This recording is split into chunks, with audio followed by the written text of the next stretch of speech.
खेसारी लाल यादव का यह गाना रिलीज होने से पहले ही गाने के टीजर ने ही बना दिया है ऐसा रिकॉर्ड।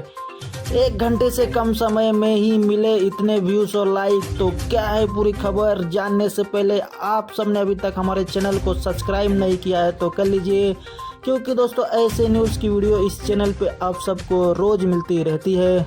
आज सुबह 11 बजे खेसारी लाल यादव का गाना हसीना का ट्रेजर सारेगामा हम भोजपुरी चैनल पे रिलीज हुआ है, जिसने दोस्तों बना दिया है एक नया रिकॉर्ड। उससे पहले आप सबको बता दूं कि इस गाने को खेसारी लाल यादव के साथ में अनुपमा यादव ने गाया है और इस गाने में ठुमका और अपने हुस्न का जलवा दिखाया है यामिनी सिंह ने।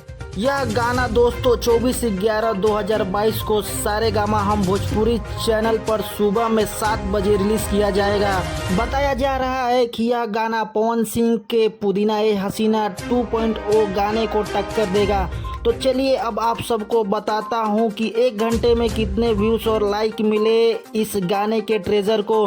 तो दोस्तों 1 घंटे में इस गाने के ट्रेजर को 98,000 व्यूज और 31,000 लाइक मिले हैं, जो कि बहुत ही ज़्यादा है, क्योंकि इतने व्यूज और लाइक किसी पूरे गाने को भी 1 घंटे में नहीं मिलते हैं। तो दोस्तों वीडियो अच्छी लगी तो वीडियो को लाइक करें और कमेंट करके बताएंगे हमें कि आपको ये वीडियो कैसी लगी। तो चलिए दोस्तों मिलते हैं अगली वीडियो में।